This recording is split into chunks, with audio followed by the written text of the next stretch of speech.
Yes. Yes, sure. You can run the camera. Do I get double? Do whatever you want.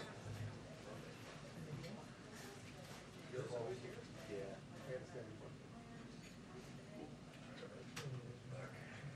There's only 4 networks we're live on that. Oh, you're good. You're all good. Sorry. Just kidding. Hi, everyone. Hello.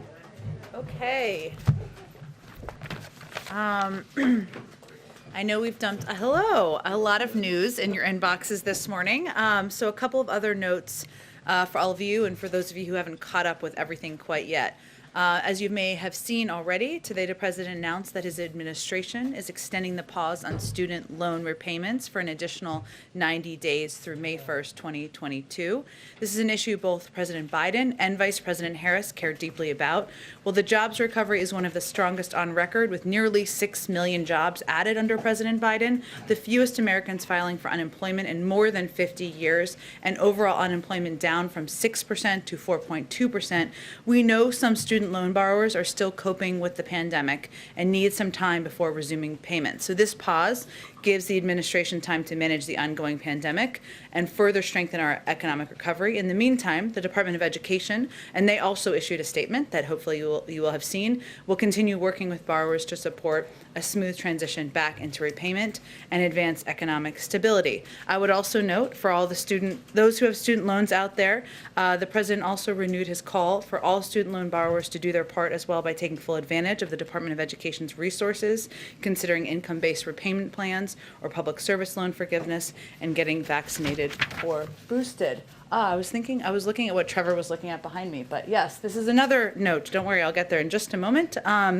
Also, just wanted to note the president, of course, just met with a number of business leaders and industry leaders about efforts to address bottlenecks in the supply chain. I think you all saw him give remarks on that as well. But as the New York Times said today, Christmas gifts are arriving on time this year. Good news, we've saved Christmas. And that is because President Biden recognized this challenge early, acted as an honest broker to bring key stakeholders together, and focused on addressing practical problems across the global supply chain. Here are just a few key points of progress. The number of containers sitting on the docks at the ports of LA and Long Beach for over 8 days have fallen by nearly 50%. The average amount of time containers sit on docks has fallen by a week. The price of shipping a container between Asia and the West Coast has fallen by more than 25% since its peak in September. And as the president also referenced, the stocks on shelves is at about 90%, retail stocks on shelves, at about 90% inventory.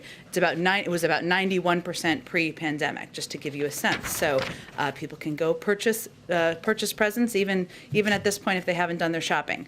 And also we announced as a part of the Port Action Plan $230 million in port infrastructure development grants. And then finally, we're up to the graphic. Today we also announced that since November 15th, a record-breaking 13.6 million people have signed up for health insurance during open enrollment, with 4.6 million people gaining health insurance through the Affordable Care Act since the president took office. The rescue plan reduced premiums by an average of $50 per person per month, meaning 80% of consumers can find a plan for $10 or less per month.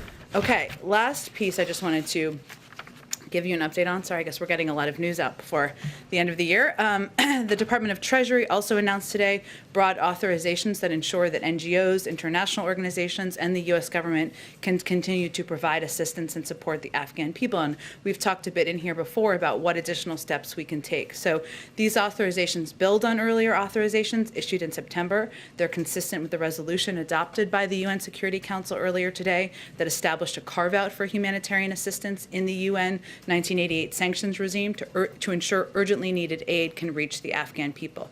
This resolution was drafted by the United States and unanimously adopted by the 15 members of the UN Security Council. The resolution also requests periodic updates by the UN Emergency Relief Coordinator to ensure assistance is reaching the intended beneficiaries. I would just remind all of you we're the single largest provider of humanitarian assistance in Afghanistan. In addition, we're going to provide the people of Afghanistan 1 million additional COVID-19 vaccine doses through COVAX, bringing our total commitment to 4.3 million doses to date.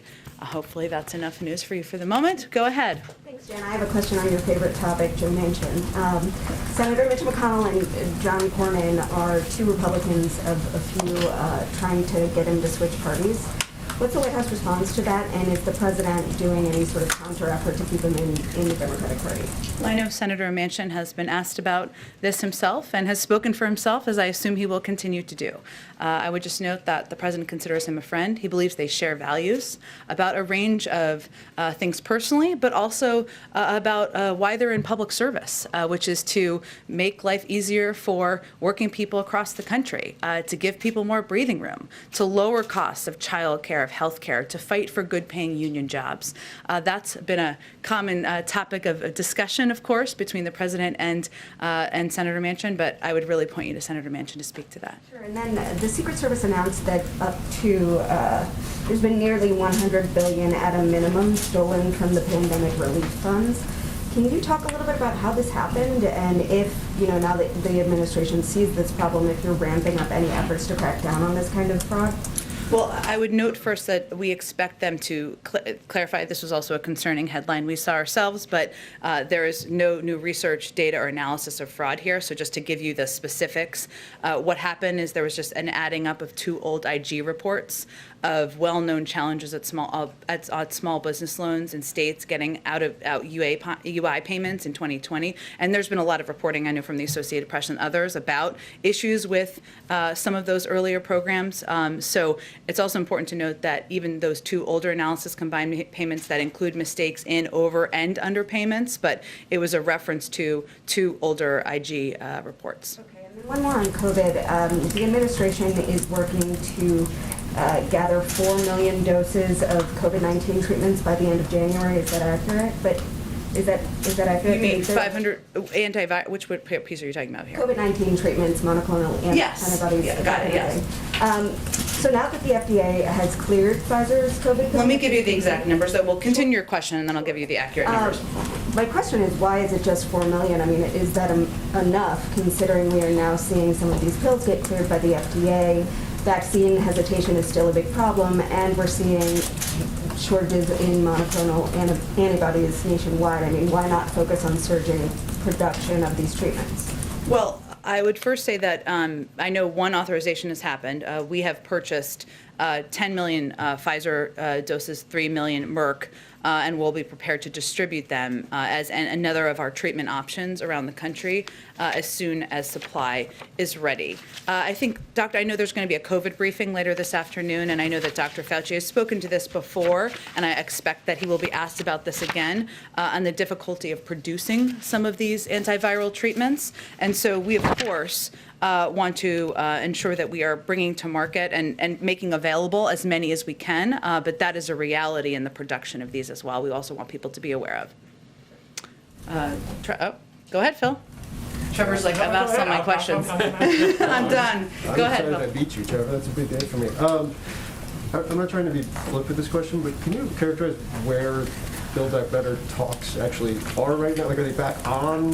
What's the process here in the weeks ahead, given some of the optimism we heard from the president last night? Sure, and I think you heard optimism as well, Phil, from a number of senators who came out of a meeting or discussion of the members of the Democratic caucus last night. And I think what's important to note there is that there is agreement by the vast majority of members that we absolutely need to move forward. And the cost of inaction makes it so that we don't have there's no other option, I should say. And I would say at this point, we expect there to be ongoing and continued conversations at a staff level. Certainly the president will be engaged with members and could be over the coming days. And we are looking forward to moving forward in January, as Leader Schumer has announced. Have there been any more contacts with Senator Manchin or his office since the president spoke to him on Sunday night? We have been in touch with his team and his office, and I expect we will continue to be in touch with him as well, but I'm not going to outline all those specifics from here. And then just one more. Obviously, you laid it out, and the president laid it out in his statement, but what led to was there a specific thing that led to the shift on student loans? I think the administration had been pretty clear for several months that February was going to be the end. Was it Omicron? Was it a compilation of factors? Sure, I think a compilation of factors is certainly accurate, but I think, Phil, as much as we know that there's been a lot of progress in the economy, we know that, as was noted in the president's statement, that a number of people, millions of people across the country are still struggling with the ongoing threat of the pandemic. Many of them are student loan borrowers. This is something the president's thought a lot about over the last several days in coordination and, of course, conjunction and discussions with the vice president, and it led to the decision to extend till May. Go ahead. So for the 500 million testing kits that you announced yesterday, when are you expecting that those will be kind of fully dispersed? Yeah, so let me give you a bit of an update on the process and kind of how it's working. So, as you mentioned, 500 million tests bought by the U.S. government will be distributed for free. Right now, the Department of Defense and HHS are executing on what's called an accelerated emergency contract. This means the first delivery from manufacturers will arrive in January, and we anticipate having the full timeline of delivery of all 500 million in the weeks following. So they will start to be delivered in January, and then we will start to make them available, and we will make the website, an easy and accessible website, available at that time when people will be able to go on and actually request them. Okay. And do you know when all of them will be kind of out there? It will be in the weeks following. Obviously, January is when they will start, given thanks to this accelerated emergency contract, but I can't give you an assessment of that at this point in time. Okay. And then are there any plans by the president in any way to commemorate January 6th? I don't want to speak on behalf of the president quite yet. We're still finalizing plans, but I think it's safe to say that the American people will hear from him on that day. But we'll have more to say, I would expect, as we get closer. Go ahead, Major. A couple on Joe Manchin. The senator has said that he has been consistent in his objections to Build Back Better. Does the White House agree? I think in terms of what? Give me more context of what he He said said. he's been consistent about either cost, inflationary concerns, some things being permanent, some things not, some things being 1 year, 2 year, varyings on that. He said he's been consistent on that. I'm just quoting him. Does Sure. the White House agree that he has been consistent in his communication with the White House about his concerns? We believe that the Senator Manchin has been engaging with us over the course of time and months in good faith. I think the statement we put out on Sunday made clear that we didn't feel that his announcement on Sunday was aligned with what he'd committed directly to the president on in terms of the framework of what he might support. So I don't want to characterize further than, the president believes they're friends, they can work together. We need to work together to get this done. They have some disagreements, but there's a lot of things they want to get done, and our focus is on moving forward. I know you're not going to negotiate from the podium, but one thing he has said is whatever is in there should be there for a fixed number of years, and if there are things that are high priorities, they should become permanent. In general, does the White House agree with that? Well, I would say first that the president has been clear that he wants anything that is in this package to be paid for. And he wants the package to be paid for. He wants the package to be paid for. There are components of this where there would need to be decisions made over the course of time about extending them. The president has been clear about his intention of paying for that. Beyond that, I would note that there's been a lot of negotiations leading up to this point. There will be more negotiations, no doubt about it. Everybody stay tuned and settle in to continue to discuss. And as a part of that, there was agreement on the length of time of different components of the package. Obviously compromise is not a dirty word. We're going to continue discussing it, but beyond that, I don't think I have anything more to dig out for you. On the supply data that you provided at the top, what do you believe the implications are with that success as you described it for inflation in the country? Well, I think part of our hope here, Major, and economists will tell you this, is as you address the bottlenecks in the supply chain, more goods are able to travel, more on the shelves, that will hopefully help lower costs. And that is certainly what our objective and our focus is on. Does the White House believe from an economic perspective that was the central driver of inflation, or are there other aspects of the economy that you still have to deal with to bring inflation down? Well, there are a number of areas of different industries that we have seen price increases, right? And as we talk about inflation, the way the American people consume that is how much does a new car cost or a new car cost or a pound of meat. And so what we've been trying to do is attack every issue in each of the industries as they are coming up, right? If you look at oil and gas and the issue of oil and gas, part of that has certainly been about ensuring there's enough supply in the global marketplace. That's That's something the president has been pressing OPEC Plus members on. They've obviously abided by their commitment to release the necessary supply they committed to. But we've also taken steps to tap the Strategic Petroleum Reserve. That's not about, of course, addressing bottlenecks. That's a different issue. So point is, we have certainly taken, a lot of our focus has certainly been on addressing bottlenecks. And we believe that will have a positive impact, as we're already seeing, on ensuring goods are flowing, working to bring down prices because more things will be on the shelves, but we also are working to address issues that we're seeing in different industries that are leading to increased costs. Go ahead. Thanks, Jen. Following up on one of Major's questions, we know that the White House and Senator Manchin have sort of been at loggerheads about some of the programs and priorities of Build Back Better, but we now know that he ultimately pulled the plug in that interview on Sunday because he was upset with White House staff naming him singularly in the Thursday statement from the president. And we've been told about some of his objections to that were shared with the White House. Has the staffer who is, we suppose, responsible for putting his name in there, have they faced any retribution for this or been spoken to about it?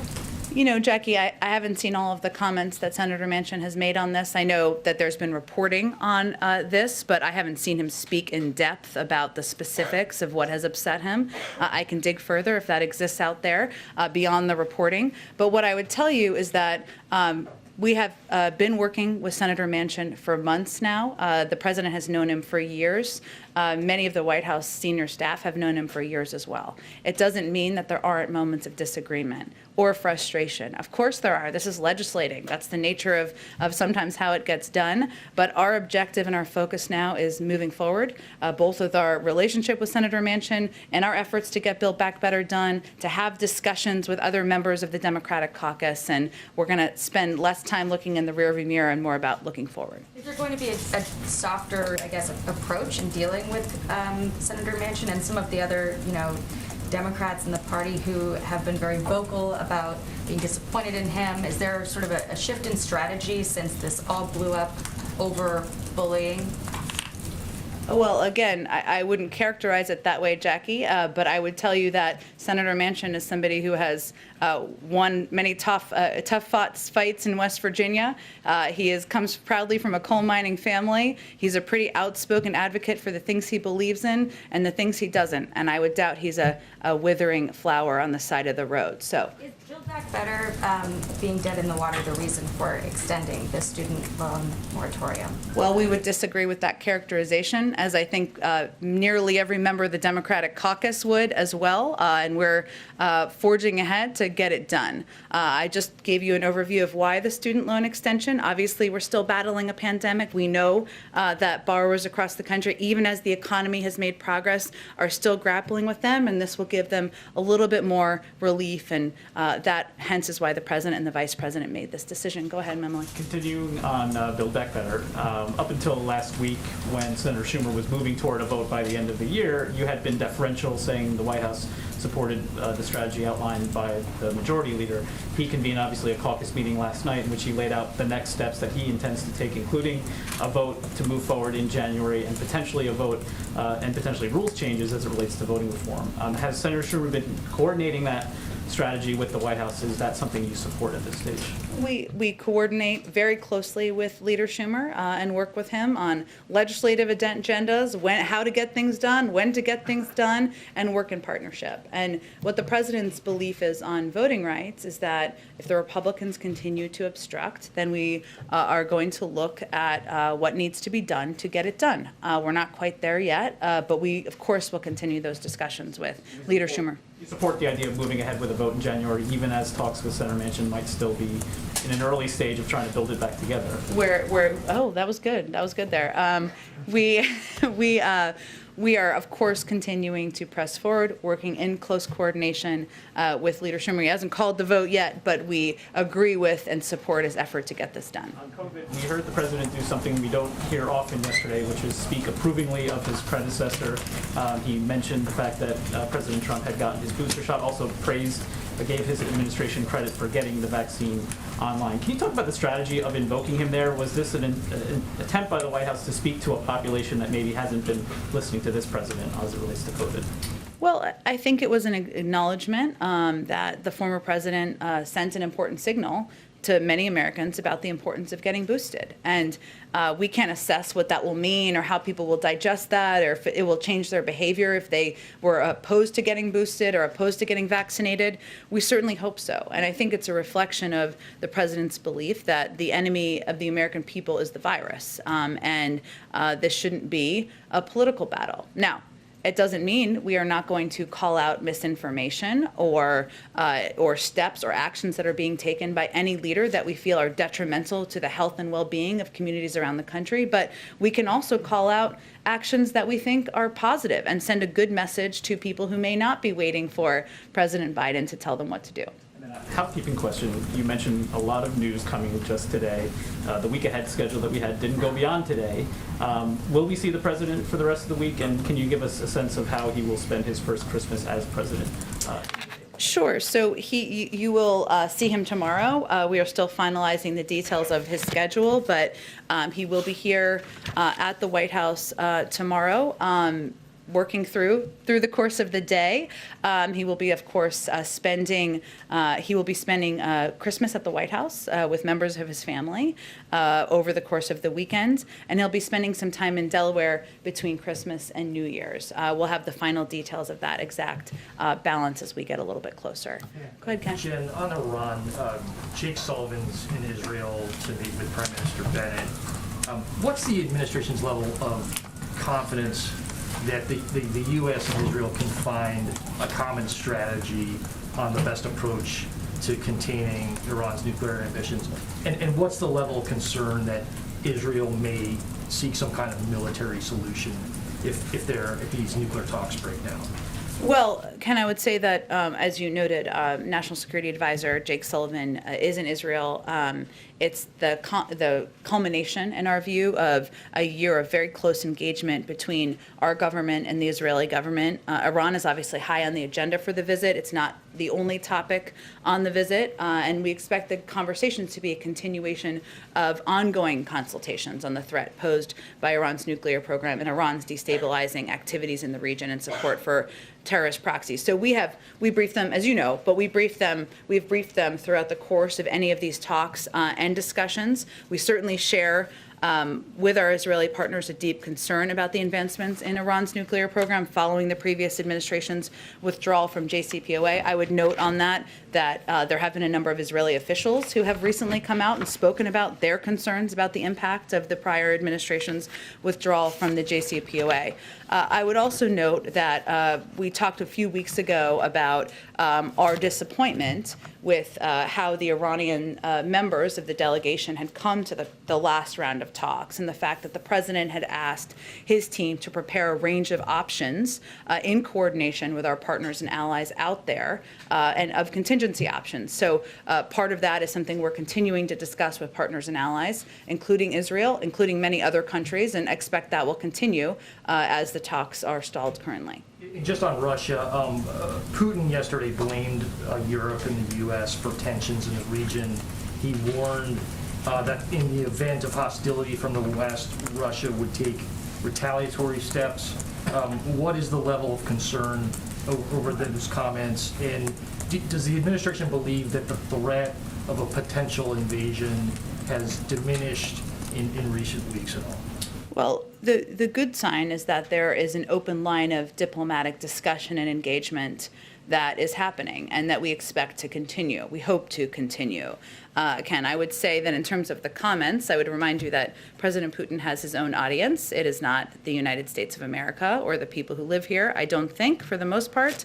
But NATO is a defensive alliance. We don't have aggressive intent with Russia. The United States doesn't, neither do NATO partners. And certainly the aggression we've seen at the Ukrainian border, the bellicose rhetoric, has been coming from one side. So, and I think anybody can see that pretty clear as day. Go ahead. Thanks, Jen. You promised Fed picks first in early December, then before Christmas, and still haven't done so. Did the president have to backtrack on a selection after vetting? I wish they were going to walk out here. Wouldn't that be a moment for Bloomberg? It would be a big financial wire day here in the briefing room. I don't have any update. I will tell you that what often happens is that the president has a packed schedule. He needs time to consider, wants to finalize. So I don't have an update for you on exact timing. We are eager to get the next round of nominees out and, of course, to get them confirmed. And then another question on Senator Manchin. He's demanded that the Trump tax reform bill's rates be lifted in his latest counteroffer. Is the administration engaged with Senator Sinema on this to revisit this issue? We're engaged with a range of members, including all of those mentioned and more about the path forward, but I'm not going to detail any more specifics from here. Last question on COVID. PG County schools outside of D.C. has shut down for a month. Do you all think that was the right call? And is there concern that the U.S. is entering a lockdown against the president's objections? Well, the president laid out very clearly yesterday in his speech his view and the view of our health and medical experts that we do not need to head toward a lockdown. We are in a different place than we were a year ago. 200 million people are vaccinated. We have the tools, the supplies, the resources we need, and that includes the equipment at schools to protect people from the virus. I would say that different school districts are going to make their own decisions. Obviously, 5 to 11-year-olds are now eligible to be vaccinated. We certainly encourage parents to go take their kids to get vaccinated, but school districts will make decisions about what they need to do to keep their kids safe. I would note that in terms of the president's view, he wants schools to stay open, and he wants to make sure kids are learning, and he wants to do that in a safe way. He thinks we have the tools to do that. One of the things he's talked about is test to stay, which would be allow for, if your kids go to school, I know there's some people here who have kids in school, as do I. Typically, you might need a 10-day quarantine for a close contact. Different schools have different policies, and this policy would recommend both contact tracing and testing so that kids could stay in school. So that's one of the policies that he's talked about and we've been recommending. Go ahead, Mike. If I could go back to the 500 million test. Sure. You talk a lot about being prepared. I think you talked about Boy Scouts and Girl Scouts yesterday. Yeah. So I just want to make sure I have this right. You don't yet have a contract or a contract to announce. You can't say when the website is going to be up, but sometime in a matter of weeks. You can't say how many tests people are going to be able to order at a time or whether there will be a limit on them. You can't say when they're going to receive the tests or how quickly they will be shipped, but that all of that will happen in a matter of weeks. Okay, so here's what people should know across the country. Right now, there are 20,000 testing sites that are available. We have quadrupled the size of our testing program in the last 4 months. That's not including the announcement yesterday. We are also working with FEMA to open up testing sites. One of the first will open up in New York City before the end of the week. So accelerated emergency contract means they're working to finalize the emergency contract. And it would be applicable to that would be all of the FDA approved testing. They would all be options for it, testing kits, right?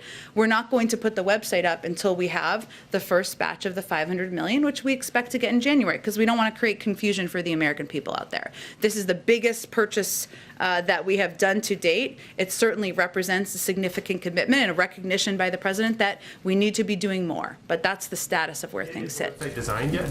The website will be ready to go when we have supply to be able to distribute, because we don't want to create confusion for the American people. Thanks. Go ahead. Yeah, thanks, Jen. Couple questions, and going back once again to Build Back Better. Senator Manchin's last counteroffer, I guess that was early last week, included many of the priorities of the president, as well as the top line funding number, but according to multiple reports, excluded the child tax credit extensions. This is obviously one of a key priority of the White House. But as you now kind of reignite negotiations here and try to get something done soon, would the White House be willing, would the president be willing to exclude that policy from the Build Back Better package? Well, as Major said earlier, I'm not going to negotiate from here, but I will say that if anything is broken off, you would need 60 votes to get it done, right? Because the reason why we can do a Build Back Better package with every Democrat is because it's through a reconciliation process. That would require 50 votes. Now we only have 50 votes to get, so we need every single one of those votes from the Democrats, unless there's a Republican who has a moment over Christmas where they decide they want to lower costs for people across the country. We will see. But that is a key important component to know here. We know that the child tax credit is a priority to the president. It's a priority to many people in the Senate, whose votes we need as well. It's also a priority to millions of Americans who benefited from it. It helped cut the cost of helped cut child poverty in half last year. So I'm not going to negotiate from here, obviously, but I just want to give the context of some of the factors. So it sounds like the child tax credits extension will remain in the negotiations. Again, I think there's a lot of discussions to happen over the next couple of weeks, but on the question of could we just move it forward alone, you'd need 60 votes to do that. Then I have a totally different question. USA Today reported this week that an employee of the Peace Corps, the Peace Corps. No, I was like, I don't speak for all of you. No, sorry, the Peace Corps. Yes. We all know the Peace Corps. Struck and killed a street vendor after a night of drinking in Tanzania in 2019. Embassy officials rushed him home before he could face charges and continued paying him for more than a year after the incident. Does the administration feel this was handled appropriately, including paying for this worker paying this worker to stay home and keeping him on staff for 18 months? It sounds like an incredibly sad story. I would point you to the State Department, who would be the right source for any information about this particular case. Go ahead. Okay. I got to wrap it up in a second here. A couple questions on COVID. I know yesterday the president was basically suggesting folks who are vaccinated, boosterized, can celebrate Christmas travel as needed, and as they had been hoping to. I just wanted to understand the disconnect between what he is advising and what the WHO has been saying, which is suggesting that folks should cancel their holiday plans and rethink some of that. And can you just explain to me what the administration's thinking is? Well, we abide by the CDC guidance and what their recommendations are, which continues to be, and I know there'll be a briefing later this afternoon, that if you are fully vaccinated, ideally boosted, that you can gather with your family members, and that continues to be the guidance we're providing to the American people. Advice for the parents of young children who are under the age of 5 who cannot get their children vaccinated, what they ought to do this holiday season? I certainly understand that as a parent of a child under 5 myself. And we understand one of the steps we're obviously trying to take is to make testing more available. We understand the frustration with that. We're trying to boost that as quickly, certainly, as we can.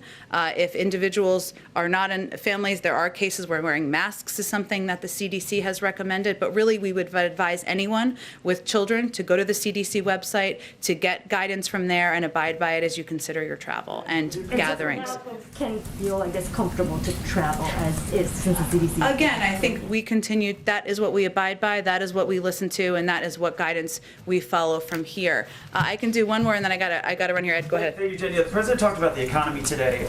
In the last Fox Business poll that was released on Friday and on Monday, registered voters were asked if the economic policies have helped them. 38% of registered voters said it hurt them.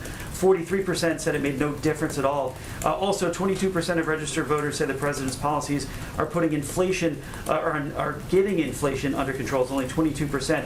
Half is saying that it's hurting inflation. At what point do you look at poll numbers like this and change course on economic policies? I think our economic policies are driven by economists, not by polls. And what economists and our policy experts think will help to continue on the record of job creation, the record of economic growth, the greatest in 50 years for any president that we've seen over the last year. We also, though, are human beings here. We're empathetic, and we, to the challenges people are going through, which is that we're still battling through a pandemic. Life doesn't look like what it looked like a few years ago. That is our number one priority, continuing to work to address that, making sure we're getting more people vaccinated, getting more masks, and getting more tests out there to the American public. But we're going to be driven by policies. We're not going to be driven by the ups and downs of the polls. Thanks to everyone. Supply chains from the president's meeting. I'm happy to talk to folks later. I got to run to a meeting, but thank you so much. We'll see you later.